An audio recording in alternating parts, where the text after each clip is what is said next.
Quand il descend, l'atmosphère chante.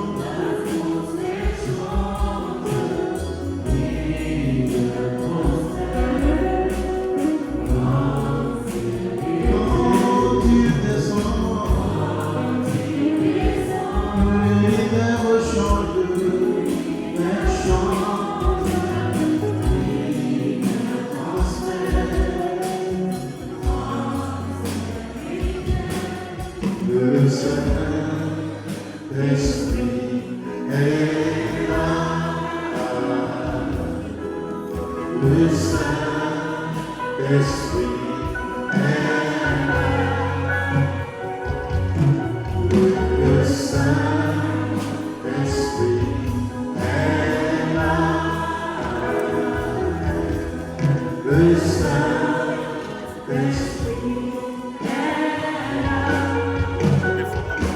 Les maladies s'enfuient, les aveugles voient, les paralytiques sont de joie.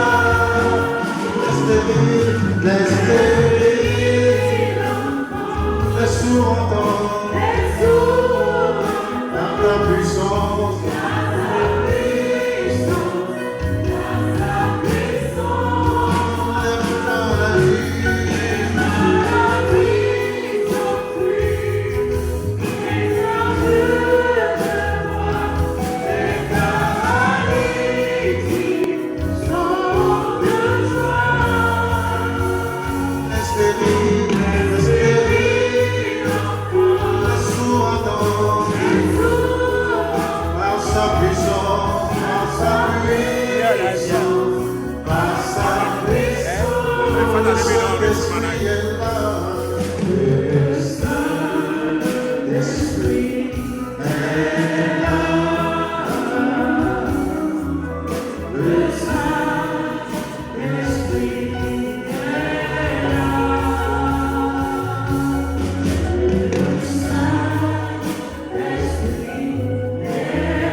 Alléluia.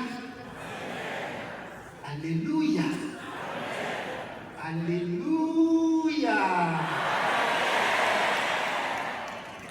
Il est bon de célébrer notre Dieu, lui qui nous a fait parvenir à ce jour, après 50 ans vécus à ses côtés, à travers ce moyen qu'il nous a donné au cœur de son Église, ce moyen, mais en même temps qui est aussi une grâce, celle du renouveau charismatique. Célébrer ce jubilé, c'est donc entrer dans un mouvement de gratitude pour célébrer celui en qui nous avons la vie, le mouvement et l'être. Il est celui qui ne regarde pas à nos péchés, à nos faiblesses, à nos manquements, à nos hésitations. Et quand bien même nous nous serions détournés de lui par moments, il est celui dont le regard nous relève. Il est celui qui manifeste toujours sa confiance et la renouvelle vis-à-vis de nous. Ce temps de grâce est donc un temps de renouveau, un renouveau dans le renouveau charismatique, un temps d'éveil spirituel où nous sommes appelés à saisir cette nouveauté vers laquelle Dieu veut nous orienter pour que nous ne restions pas, chers frères et sœurs, dans des mestineries dans ce qui pourrait être des formes de petitesse et de bassesse, de refus d'aller au large, car le Seigneur nous appelle à aller plus loin. Comme il a dit à Pierre, allez au large. Et pour aller au large, chers frères et sœurs, il nous faut choisir, rechoisir le Christ. Il nous faut oser rechoisir celui-là qui est le maître par excellence, car c'est lui qui, le premier, nous choisit. Ce thème qui m'a été demandé de vous développer cet après-midi fait suite donc à l'enseignement du Père Georges de ce matin, qui vous a certainement parlé des défis aujourd'hui pour la jeunesse, mais aussi pour chacun d'entre nous. Et dans un monde marqué par l'incertitude, les questions sociales et les stress permanents, la course exagérée aux biens matériels et aux plaisirs effrénés, le manque de perspectives personnelles et familiales, la peur de l'avenir face aux situations socio-politiques et même économiques, face aussi au retour radical de certaines élites intellectuelles, un retour vers le paganisme intrinsèque à des religions traditionnelles qui sont de plus en plus mises en avant, en s'associant même avec des cultes anciens en Égypte, sans discernement suffisant. Choisir le Christ face à ces réalités exige, et j'ose le dire, un véritable courage prophétique, une détermination sans faille, un engagement radical et une confiance absolue en Jésus-Christ, celui, comme je le disais, par qui nous avons la vie, le mouvement et l'être. Mais qui est ce Jésus-Christ qu'il faut suivre? Pourquoi le choisir comme maître spirituel? Et en vue de quoi? Pour quel bonheur? Beaucoup de personnes sont des chrétiens parce qu'ils ont été baptisés. Mais il y a peu de personnes qui osent le suivre véritablement jusqu'au bout. Et Jésus lui-même est allé jusqu'au bout du don de sa vie pour nous réconcilier avec le Père. Et il ne cesse d'appeler des hommes et des femmes à se mettre debout pour marcher à sa suite, pour entrer dans ce mouvement de la Sequela Christi, qui n'est pas réservé simplement aux religieux, aux religieuses, mais à tout chrétien baptisé, car tous nous sommes prêtres, prophètes et rois, et appelés donc à manifester ici et maintenant cette dimension prophétique de notre identité de chrétien. Ce choix, chers frères et sœurs, est un engagement. Cet engagement ne vient pas mettre un obstacle à notre liberté et à notre épanouissement personnel. Le mariage, certes, est la première vocation humaine, mais comment savoir si j'ai fait le choix, si j'ai fait le bon choix, si aussi, s'il m'appelle par exemple à aller plus loin avec lui dans la vie consacrée ou le sacerdoce. D'ailleurs, que signifie oser? Et qu'est-ce que choisir? À travers cet enseignement, chers frères et sœurs, nous allons essayer d'explorer les fondements bibliques, les défis contemporains et les explications pratiques pourraient nous aider pour saisir cette nécessité d'un engagement résolu envers Jésus-Christ, en nous appuyant sur les exemples scripturels et quelques réflexions théologiques actuelles. Chers frères et sœurs, vous le savez bien, c'est une réalité importante pour nous de mettre nos pas nos pas dans les pas du Christ et chaque jour de renouveler notre engagement. Dans le dictionnaire Larousse, le verbe oser signifie, de façon positive d'abord, avoir de la hardiesse, avoir le courage, avoir l'audace de faire quelque chose. Son synonyme, c'est s'aventurer à, se hasarder à, se permettre de, avoir du courage. Le mot courage, le mot oser, et à travers les définitions que nous pouvons donner maintenant, nous allons plutôt retenir le mot audace. Il me semble-t-il, le plus approprié pour traduire au niveau théologique le verbe oser. Il s'agit donc, si vous saisissez bien tout ce que nous avons essayé de mettre en évidence, il s'agit de l'audace dans la foi, ou l'audace de la foi. Son contraire, c'est avoir de la peur, c'est être dans la crainte, c'est tomber dans l'hésitation. Mais le verbe oser de façon négative signifie avoir le front, le cran de, l'impudence de faire quelque chose. Comme on dit par exemple, il a osé prétendre que je dis des sottises. Il a osé traverser à la nage ce fleuve plein de crocodiles. Son synonyme, c'est s'aviser de, se risquer à. Et dans ce cas, il s'agit, vous l'avez bien vu, de la témérité. Or, la témérité est différente de l'audace. Et je m'en vais vous en démontrer les choses. La témérité n'est pas une vertu chrétienne. Nous y reviendrons. Mais appuyons-nous d'abord sur l'audace. L'audace dans la Bible, c'est le mouvement de l'âme qui nous permet de nous emparer des promesses de Dieu avec assurance et par la foi, tout en nous appuyant sur sa parole, sur la parole de Dieu. Elle nous donne du courage pour répondre à l'appel de Dieu. Nous donne du courage pour avancer, pour porter le message de l'Évangile, pour relever les défis, pour entrer dans les projets de Dieu et expérimenter les victoires de Dieu dans nos vies et par la foi. C'est cela, l'audace de la foi. Le moteur donc de l'audace, c'est d'abord l'amour et son encre jetée dans le ciel, dans l'espérance. Alors que la témérité, par rapport à l'audace, s'appuie non pas sur la foi, mais la témérité, ou plutôt le téméraire, s'appuie sur ses propres convictions et sur ses propres forces, sans tenir compte des dangers et des risques potentiels pour sa propre vie. Il est capable même de mettre la vie des autres en danger, de ceux qui le suivent en danger. Il ne perçoit pas en général ses propres limites et fonce tête baissée. Celui qui agit par l'audace, par contre,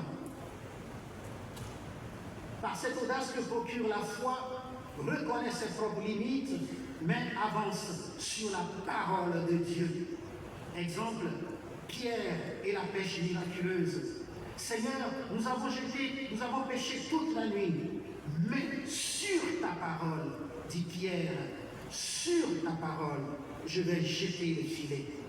Et ils prirent tellement de poissons qu'il fallait que leurs compagnons de l'autre barque viennent à leur secours pour les aider à faire sortir tout le poisson. C'est donc sur la parole de Dieu et par la parole de Dieu que Pierre met sa foi en mouvement, que Pierre ose agir au nom de Jésus. L'audace n'est pas un trait du caractère, elle est d'abord une grâce. C'est pourquoi il faut la demander dans la prière. Pour celui qui grandit spirituellement, la foi confiance doit faire appel à la foi audacieuse. La confiance devient action, le théologal devient charismatique, le logos devient rhéma, la parole devient événement car elle réalise ce pourquoi elle est donnée, ce pourquoi elle est dite. L'audace, c'est-à-dire le fait d'oser par la foi, est donc un dynamisme qui part de l'intérieur de la personne vers l'extérieur, dans la mise en œuvre d'une parole qui nous habite et qui tend à se concrétiser. Cette force vient d'au-delà de nous, et pourtant, elle est en nous. Elle ne cherche pas, ou plutôt, elle ne cherche qu'à se réaliser en atteignant son objectif en vue de notre bonheur. Or, qui dit objectif, dit aussi objet à saisir, un but à réaliser. Elle est donnée par une parole qui nous saisit et nous met en mouvement tout en faisant appel à notre liberté de décision et à notre confiance pour aller vers l'inconnu. Oui, pour aller vers l'inconnu, pour aller en aventure. Car lorsque Dieu nous appelle à mettre nos pas dans ses pas, quand le Christ nous appelle à oser le choisir, nous n'avons pas une vue générale, j'ai envie de dire une vue particulière même sur les éléments, ou plutôt les tenants et les aboutissants de cet appel-là. Il faut donc marcher par la foi. C'est le cas, ou plutôt l'exemple qu'a vécu Abraham. Abraham d'abord, qui deviendra Abraham par la suite. Et son exemple est édifiant. Il avait dit à Abraham, quitte ton pays, ta parenté et la maison de ton père pour le pays que je t'indiquerai. Je ferai de toi un grand peuple. Je te bénirai. Je magnifierai ton nom. Sois une bénédiction. Abraham partit comme lui avait dit Adonai, et l'autre partit avec lui. Abraham avait 75 ans lorsqu'il quitta Haran. Chers frères et sœurs, regardons un peu de près ce passage biblique. Il y a donc une parole de Dieu, un appel de Dieu adressé et donné à Abraham. Et Abraham l'accueille. Je t'indiquerai le nom du pays. Je t'indiquerai où tu dois aller. On voit que le nom du pays n'est pas donné immédiatement. Ce qui peut plonger dans l'incertitude, ce qui peut plonger dans une sorte de méfiance, dans la peur même de l'avenir. Mais cela indique aussi et invite aussi à la confiance, à une confiance totale en Dieu, comme un aveugle qui se laisse conduire par quelqu'un en qui il a confiance. Cela invite à ne pas compter sur ses propres forces, mais à ne s'appuyer que sur Dieu, car c'est lui qui appelle et qui dirige toutes choses. Un autre verset de ce passage nous dit « Je ferai de toi un grand peuple, je te bénirai, sois une bénédiction ». C'est la promesse divine qui donne un sens à cet appel. Quand Dieu nous appelle, il nous promet quelque chose. Soit il vient nous consoler, soit il nous fait sortir d'une certaine peur pour nous mettre en mouvement. Et Dieu promet la bénédiction à Abraham et dit que lui-même est une bénédiction pour les autres. Il sera béni pour lui-même, mais déjà il a une bénédiction pour les autres. Tout cela n'est rien d'autre que la manifestation de l'amour de Dieu pour lui, pour Abraham, et à travers lui, pour tout le peuple qui sortira de ses reins. Abraham partit, comme lui avait dit Adonai. Abraham donc répond amour pour amour à Dieu, en accueillant positivement cet appel de Dieu, en accueillant positivement cette bénédiction. Puis il obéit, même s'il n'a pas tous les éléments. Il obéit en exécutant cette parole. Son obéissance fait que la parole entendue devient action. C'est pourquoi en hébreu, le mot parole, le mot davar, veut dire à la fois parole, mais aussi événement. Autrement dit, ce qui est dit passe nécessairement dans l'action, dans la concrétisation. C'est pourquoi écouter la parole de Dieu sans la mettre en œuvre, nous disent les Écritures, c'est comme quelqu'un qui a accueilli la semence, mais qui ne porte pas de fruits. Or, la parole de Dieu nous dit que cette parole ne tombe jamais, comme la pluie ne tombe jamais sur la terre, sans retourner vers Dieu. après avoir et sans avoir accompli donc son action. Nous constatons donc que Abraham, en mettant en œuvre cette parole et en y obéissant, se met en mouvement. Son identité devient donc désormais une identité en exode. Et nous tous, chaque fois que nous osons choisir ou rechoisir le Christ, nous nous mettons en mouvement et permettons à notre identité de vivre une sorte de transformation progressive pour parvenir à la pleine stature du Christ. Son identité donc devient une identité en exode, une identité qui se définit, grandit et se construit dans un rapport de dépendance à un autre, à celui qui est le tout autre. Il ne s'agit pas d'une dépendance qui annihile la liberté de l'homme, la liberté d'Abraham, non, ni de l'esclavage morbide, non. Il s'agit d'une dépendance amoureuse où la foi, confiance, devient une réalité qui l'embrase au-dedans de lui comme un feu dévorant. Une réalité qui devient comme un moteur de son pèlerinage vers la terre promise. Cela, c'est l'audace de la foi dont nous parlions. Pour bien signifier cette nécessité de l'audace par la confiance, le texte précise ceci. À quel âge Abraham a décidé de s'engager, ou plutôt d'engager sa vie dans cette folie d'amour et de confiance déterminée. En effet, le texte nous dit ceci. Abraham avait 75 ans lorsqu'il quitta Haran. 75 ans. À 75 ans, comment entrer dans cette folie de Dieu, dans cette folie de l'amour, s'il n'y a pas la confiance? Même aujourd'hui, nos parents qui ont un certain âge, quand on les invite par exemple à nous faire confiance et qu'on doit les conduire quelque part, ils n'ont pas envie de quitter leur sécurité, parce que le lieu de la maison les sécurise. Ils ont même parfois peur que s'ils sont dehors, ils ne pourront plus revenir, qu'ils vont être pris peut-être subitement à oublier des choses de chemin. Ils vivent dans une certaine peur. Ils n'osent plus prendre de nouveaux engagements. Et voilà que Abraham, lui, accepte de se mettre en mouvement, de laisser Dieu opérer ce mouvement, cette réalité nouvelle au-dedans de lui. Abraham sait que l'autorité de Dieu n'écrase pas, mais elle élève, elle fait grandir. C'est d'ailleurs le vrai sens du mot autorité. L'autorité n'est pas une force qui écrase et qui assujettit.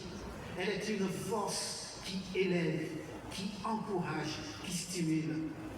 C'est pourquoi Sainte Thérèse, à travers son expérience personnelle, dira plus tard, c'est la confiance, et rien que la confiance, qui doit nous conduire à l'amour. Et j'ajoute, avec Saint Jean, car Dieu est amour. Et celui qui veut répondre à son amour, à son appel, celui qui le choisit, ne peut le faire que par la confiance, que par la foi audacieuse, une grâce que Dieu donne à ceux qui l'appellent et qui répondent. Me voici Seigneur, je viens faire ta volonté, qu'il me soit fait selon ta parole.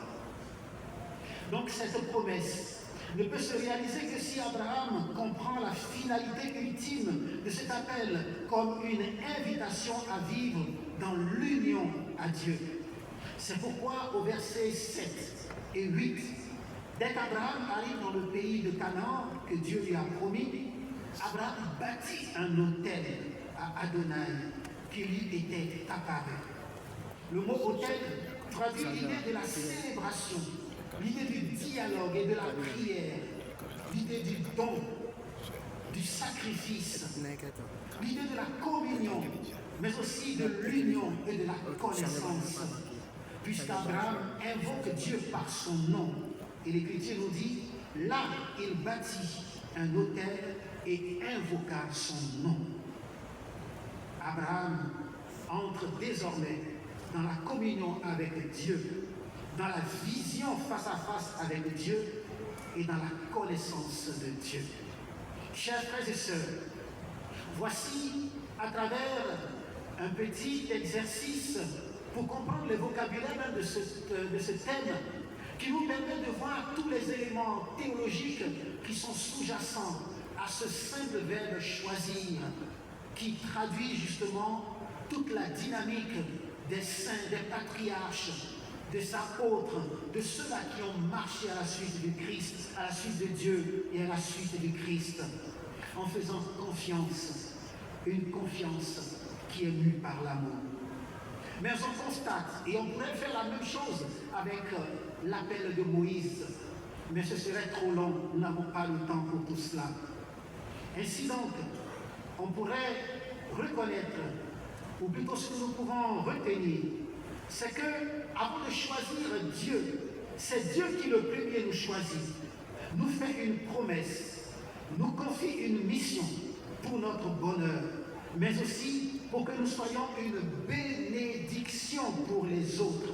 Car lorsqu'il nous choisit, ce n'est pas d'abord pour notre bonheur personnel, simplement, ce n'est pas d'abord pour notre propre épanouissement personnel, comme aujourd'hui on le voit, le développement personnel, on ne fait tout que pour soi, et finalement on tombe dans une forme d'égoïsme centré sur sa propre personne, en délaissant tous ceux qui sont autour de nous. Ainsi, ce que nous pouvons acquérir comme maturation humaine ne se déverse pas sur les autres, mais nous tombons plutôt dans une forme d'égoïsme qui fait fi des autres et ne les inclut pas. Il faut donc se laisser choisir pour pouvoir choisir. Il faut donc laisser Dieu nous manifester son amour pour que nous puissions oser nous aussi manifester notre amour à son égard et mettre nos pas dans ses pas. Il en est ainsi dans le mariage, comme dans la vie consacrée et comme dans le sacerdoce. L'amour de Dieu pour nous est toujours premier. C'est Dieu qui le premier choisit, appelle, forme et envoie en mission. C'est le mystère de l'élection. Il y a dans les Écritures beaucoup de jeunes comme vous qui eux aussi ont osé choisir le Christ parce qu'ils ont accueilli la volonté de Dieu sur eux. Nous pouvons parler du petit Samuel qui, lui aussi, à cause de sa mère, qui était stérile et qui avait pleuré dans le temple, dans le sanctuaire, avait reçu une grâce et une bénédiction de Dieu. Elle a eu ce petit Samuel et elle avait dit au Seigneur, si c'est un garçon, quand il sera grand, il te sera consacré. Cette parole, le petit Samuel ne le savait pas. Et pourtant, il est allé dans le temple, dans le sanctuaire, pour servir Dieu. Et voici que lui, il entend cette voix, cet appel de Dieu, cette voix qui l'appelle par son nom. Il se lève, il va voir le prêtre Élie, qui ne comprend rien au début aussi, parce que l'appel est un mystère. S'engager à la suite du Christ est d'abord un mystère qu'il faut accueillir. Et parfois, il nous faut aussi du discernement avec un accompagnateur spirituel. Et Élie s'est présenté pour Samuel comme un accompagnateur spirituel qui lui a dit, va. Et si jamais tu entends, la troisième fois si tu entends, réponds, me voici Seigneur. Et le petit Samuel va entrer dans l'obéissance. C'est cette obéissance, c'est ce choix qui peut-être est un choix, j'ai envie de dire, non pas immédiatement volontaire, mais il est volontaire parce qu'il a écouté ce que le prêtre lui a dit. Il l'a accueilli parce qu'il a fait confiance à ce prêtre. Alors il fait confiance aussi à Dieu qui l'appelle. Une confiance par personne interposée. Et parfois, on entre dans la vocation, on entre dans le mariage, parce qu'après avoir fait un temps de discernement, en consultant nos parents, nos familles, notre accompagnateur spirituel, on a aussi attesté ce qui au-dedans de nous semblait déjà être une conviction et nous a amené à une forme de détermination pour mettre nos pas dans les pas du Seigneur à travers une personne qu'on épouse, à travers une communauté religieuse dans laquelle on s'engage, à travers un diocèse dans lequel on entre. puisque s'il y a mon propre discernement, il y a aussi le discernement de Dieu qui passe par les prêtres, qui passe par nos parents, qui passe par nos amis, qui passe par ceux qui nous entourent et qui peuvent nous aider à opérer un choix à la suite du Christ. Et je dis à la suite du Christ, parce que ce soit dans le mariage, ce n'est pas d'abord à la suite de mon époux, ce n'est pas d'abord à la suite de mon épouse que je m'engage à la suite du Christ dans le mariage comme étant un moyen de sanctification.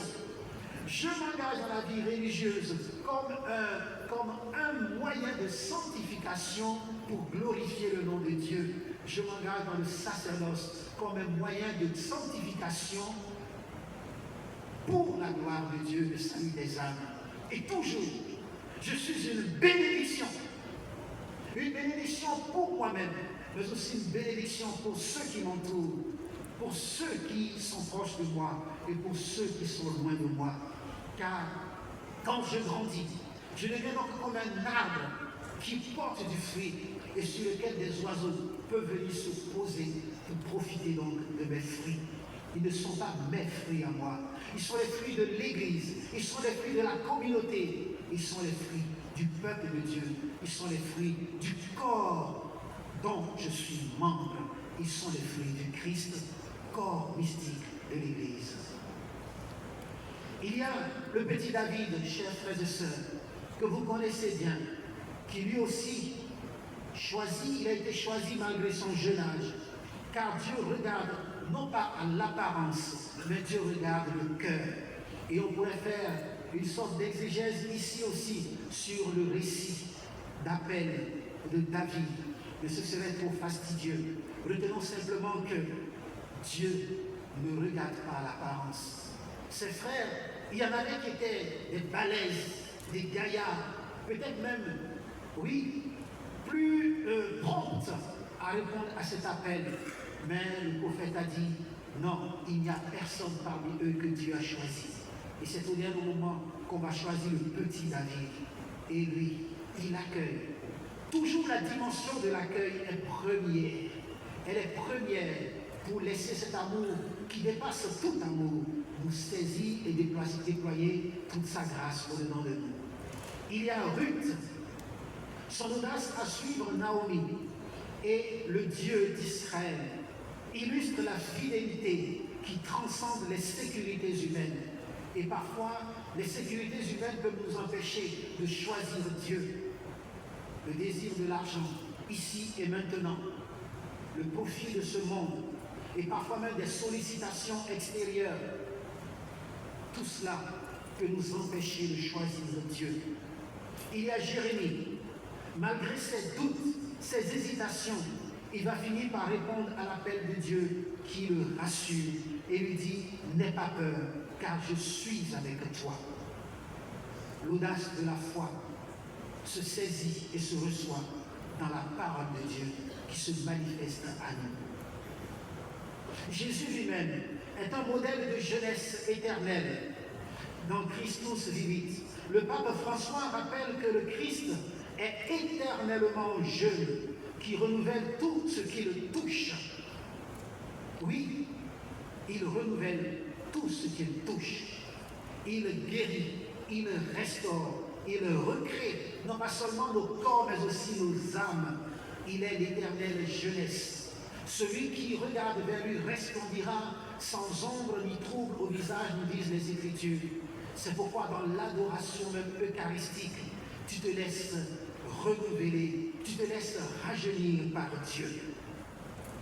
La parabole du fils prodigue est là pour nous dire que Dieu est celui qui célèbre aussi le courage de la jeunesse, le courage de celui qui est capable de revenir de son égarement, de son échec, qui est capable de dire « Père, j'ai péché contre le ciel et contre toi. Je ne suis plus digne d'être appelé ton fils, mais traite-moi comme l'un de tes esclaves. » Et pourtant, Dieu ne veut pas nous traiter comme ses esclaves, car il sait que le péché détruit notre identité et nous fait nous regarder nous-mêmes comme des sauterelles, comme des criquets, comme des moins que rien. Mais lui nous dit, ta dignité, elle ne peut point se perdre, car je suis celui qui n'éteint pas la mèche qui fume encore. je ne froisse pas, je ne casse pas le roseau qui se plie. Dieu choisit les pécheurs pour en faire des pêcheurs d'hommes. Pierre, vous le connaissez, était un pêcheur de poissons. Mais voilà, il était aussi un pécheur parce qu'au moment crucial de son engagement vis-à-vis de Dieu, il va le renier. Le coq n'aura même pas chanté que tu m'auras renié 3 fois. Mais lui, fougueux, avait dit non, je ne te renierai pas. Même si je dois donner ma vie pour toi, je ne renoncerai pas. L'engagement est une réalité. Elle nous met en mouvement. Elle est comme un cachet que nous donnons à notre oui à la suite du Christ. Et pourtant, il nous faut toujours, chers frères et sœurs, consacrer notre engagement dans l'engagement même de Dieu. Il nous faut toujours consacrer notre fidélité dans la fidélité même de Dieu. Un jour, alors que j'étais en mission en Belgique, comme directeur d'études des séminaristes de la communauté, voici qu'un jeune homme qui faisait le droit et qui avait fait toutes les études qu'il fallait pour devenir maintenant avocat. Il avait travaillé auprès d'autres avocats éminents en France. Et au moment où il devait maintenant avoir le grade, on lui dit, écoute, tu sais pourquoi depuis tu n'as pas ce grade? Il faudrait que tu adhères à notre structure. De quelle structure s'agit-il? Vous avez bien compris derrière. Parce qu'on lui dit, si tu adhères à la Rose Croix, alors tu auras des facilités. On lui avait donné des livres, des documents, mais lui disait non. On lui proposait de l'argent, il disait toujours non. Il était venu donc me voir et nous avons prié ensemble. Il était meurtri parce que ça faisait plusieurs années. Tous ceux qui étaient avant lui, après lui, venaient, entre guillemets, le dépasser. Il avait des postes imminents.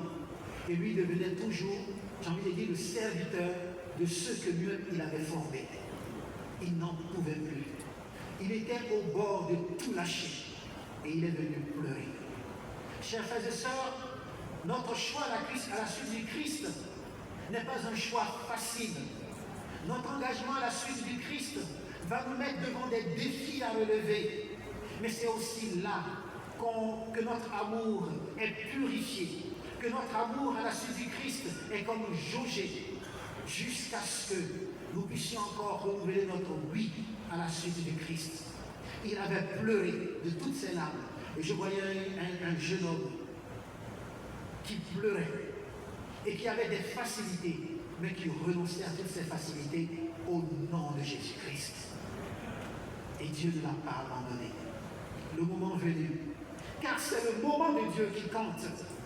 Il ne s'agit pas pour nous de vouloir tout avoir ici et maintenant, car ce qui est obtenu ici et maintenant est très vite, dans une forme de magie, de coup de baguette, à le prix aussi qu'il faut payer. Et beaucoup ont payé le prix.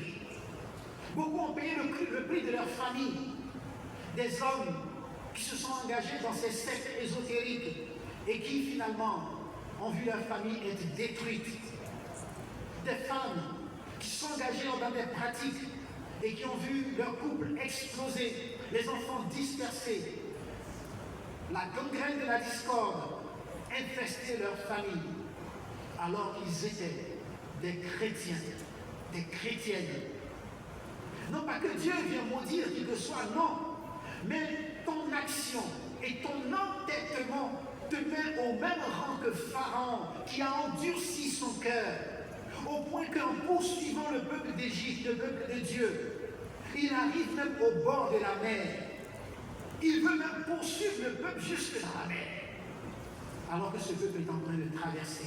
Alors qu'il avait vu toutes les actions que Dieu avait accomplies en Égypte pour que ce peuple sorte. Il est dans la témérité. Il n'est pas dans l'audace. Pharaon était dans la témérité parce qu'il n'a pas mesuré le poids de son engagement. Les mesures dangereuses de son engagement pour lui-même et pour toute son armée, et à travers son armée, de toutes les familles de ceux qui sont engagés dans son armée. Le téméraire, c'est celui qui fonce tête baissée, qui ne prend pas la mesure des dangers pour lui-même et pour tout son entourage. Oui, chers frères et sœurs, Dieu n'attend pas que nous soyons des saints et des saints pour nous choisir. Saint Paul lui-même, qui croyait être parfait, il avait accompli la loi, il la connaissait du bout des doigts, il était à l'école de Gamaliel. Voici que ce monsieur, croyant même défendre Dieu contre ses persécuteurs qui étaient les chrétiens, mettait à mort les chrétiens. Jusqu'à ce que, sur la route de Damas, il soit comme foudroyé par cette lumière qui le retourne comme une crêpe, cuit devant, cuit derrière. Il est bien prêt maintenant. La pâte a bien levé, le gâteau est cuit, tout le monde peut le manger. Il devient désormais un prophète de feu, un apôtre des gentils. Il va se laisser manger parce qu'il est devenu un bon pain. Et c'est pourquoi Saint Paul n'hésite pas à dire très souvent, voilà, offrez vos vies en sacrifice. Oui, chers frères et sœurs, dans l'Épître aux Éphésiens au chapitre 5, il dit, oui, cherchez à imiter Dieu comme des enfants bien-aimés et suivez la voie de l'amour à l'exemple du Christ qui vous a aimés et s'est livré pour nous, offrant à Dieu en sacrifices agréables, s'offrant à Dieu en sacrifice d'agréable odeur. Il va inviter ses frères et sœurs eux-mêmes à offrir leur vie en sacrifice d'agréable odeur. Cette dimension du sacrifice dans l'engagement à la suite du Christ ne peut pas être niée, même si aujourd'hui nous avons beaucoup de vendeurs d'illusions, et même jusque dans l'Église, où parfois on ne fait que prêcher la prospérité. Oui, Dieu est pour la prospérité. Mais quand on ne regarde que la prospérité et qu'on commence à nier tout le mystère de la croix, c'est oublier qu'avant d'entrer dans la gloire, il faut passer par la croix. Ou plutôt, que le mystère de la croix n'est rien d'autre que le mystère de la passion, de la mort et de la glorification à travers la résurrection du Christ. De la passion, de la mort, de la résurrection et de la glorification du Christ. C'est tout un kit. Quand tu choisis de te mettre à la suite du Christ, tu prends tout le paquet. Tu ne dis pas, je vais trier dedans, je vais enlever ça, je vais enlever ça. Et je prends que ce qui est bénédiction. Parce que chez Dieu, même ce qui apparaît à tes yeux comme étant des épreuves, ou même pire, comme étant des malheurs, alors que tu es dans la bonne voie, alors que tu obéis au commandement de Dieu, ne sont pas des malédictions. Cela s'inscrit dans la pédagogie même de Dieu, pour que tu entres plus en profondeur dans sa bénédiction. Ceux qui ont tenu jusqu'au bout ont vu comment Dieu a changé leur vie. Alors qu'ils étaient sur le point de dire, Seigneur, j'en peux plus là, j'arrête tout. C'est là où Dieu dit, je vois que tu es fatigué.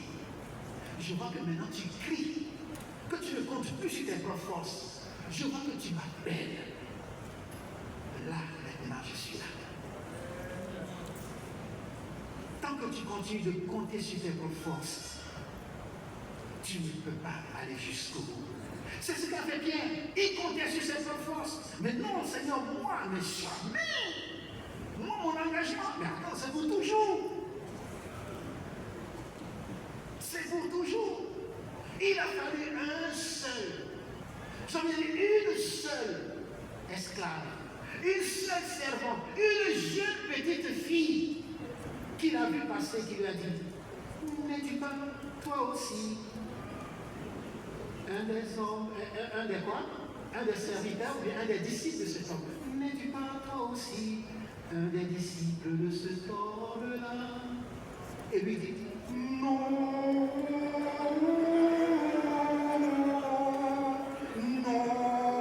je ne le suis pas.